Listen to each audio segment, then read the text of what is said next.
Hello and welcome to the CompTIA Cybersecurity Analyst CySA Plus Certification Study Guide. In this video, we will discuss Chapter 4.2, Network Indicators. Please like, subscribe, and hit the notification bell. Network IOA. One of the primary sources of IOA is found in the network since it serves as the perimeter line of defense.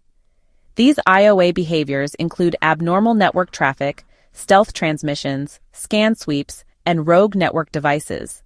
Network traffic that is not usual can be an IOA. This type of traffic can be distinguished by either its high volume or its type of activity. Bandwidth monitoring on a network is an important activity for a network of virtually any size. There are several reasons why general non-cybersecurity-related bandwidth monitoring is needed. First, monitor bandwidth agreements. Internet bandwidth purchased from an Internet Service Provider or ISP typically guarantees that the speed will be at a specific level. By monitoring network bandwidth, it can be determined if the ISP is providing the agreed-upon bandwidth as specified in the Service Level Agreement, or SLA. Next, troubleshoot network performance.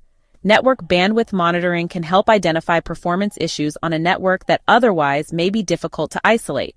In one example, an organization had contracted with their ISP for what was considered an acceptable volume of bandwidth, but users constantly complained of very slow internet access. A consultant was hired to investigate the problem. After several days of analysis, the consultant discovered that a faulty router interface was dropping packets that made up over half the entire bandwidth purchased from the ISP. Identify network abuse. With the proliferation of wireless connections, it is not uncommon for a handful of employees to monopolize wireless bandwidth to the detriment of other users. Or, slow wireless network traffic may be the result of unauthorized users who are accessing the wireless network. A network bandwidth monitoring tool can analyze wireless access points, or APs, and connected wireless clients to determine who is potentially abusing the network. Plan for future network capacity. By monitoring network bandwidth, organizations are better able to plan ahead for future bandwidth capacity. A variety of tools can be used for bandwidth monitoring. Another use of network bandwidth monitoring is to look for IOA. These incidents of abnormal network traffic volume may appear as either unusual traffic spikes or overall bandwidth consumption. Unusual traffic spikes. A sudden, unexpected surge in network bandwidth utilization is called an unusual traffic spike. There are several normal reasons why a network traffic spike may occur. Scheduled internal backups. Because backups contain large amounts of data, they likewise consume a large amount of bandwidth in order to be completed in a reasonable amount of time. Remote external backups. Most organizations also perform remote backups to the cloud, which likewise may cause a traffic spike. Software updates. Operating system, OS patches, application software updates, and other software updates can temporarily cause a spike. Mail server problems. When operating properly, an email server rarely has an impact on bandwidth. However, if a problem occurs in the delivery of email, a mail server may persistently try to send out the messages over a set period of time, usually 24 hours. If the emails contain large file attachments such as high-resolution photos or video clips, this can cause a spike. Traffic spikes that impact normal network functions can be damaging to the enterprise. One study revealed that for an e-commerce web service, just a 1-second delay in the time it takes to load a web page can result in a 12% loss in conversions, sales, while a 2-second delay during transactions leads to shopping cart abandonment rates of up to 87%. However, traffic spikes may also be evidence of a cyber incident. In order to determine the cause of a traffic spike to know if it is normal or an IOA, a series of questions can be considered. Do the spikes appear at the same time on the same day? Identifying a pattern in the spikes may help indicate if this is a normal activity or a cyber incident. Do the spikes occur during business hours or at other times? A spike that occurs during business hours may indicate a user is causing the spike, while a spike in off hours could be due to a scheduling issue, so further investigation is needed. Do other monitoring points on the network match these patterns? A CPU load spike on a server may be creating a corresponding network traffic spike. Can the traffic be analyzed with a packet analyzer? A packet analyzer can identify the data and underlying cause of the network spike. However, Using traffic spikes as evidence of a cyber incident is considered to be difficult for several reasons. First, because normal spikes are not uncommon, it is easy for the malware spike to become camouflaged. In addition, malware can also be programmed to perform an event that causes a traffic spike on a regular interval, such as a large data exfiltration that occurs at 6 p.m. each Wednesday night, so that it looks like a normal event. Whereas a sudden traffic spike may indicate an IOA, so can an overall increase in the amount of bandwidth being utilized, called bandwidth consumption. Most network bandwidth monitoring tools can be set to sound an alert when bandwidth consumption exceeds a certain threshold, as shown in Figure 4.5. In order to set a bandwidth consumption alert, it is first important to know the normal amount of bandwidth that is being consumed. This requires that a baseline of normal bandwidth utilization be determined. Samples of bandwidth consumption should be taken over a period of time to establish the baseline. Some types of activity on a network could indicate an IOA. Specifically, activity on an unexpected port could indicate that a threat actor is using a port and generating traffic that is normally not used for that purpose. Consider a threat actor who wants to avoid detection.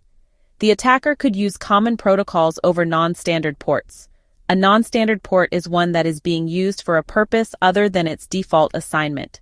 For example, an infected endpoint could generate activity by using the common HTTPS protocol not over the normal port 443, but instead over port 143, which is normally used for Internet Message Access Protocol, IMAP, email communication.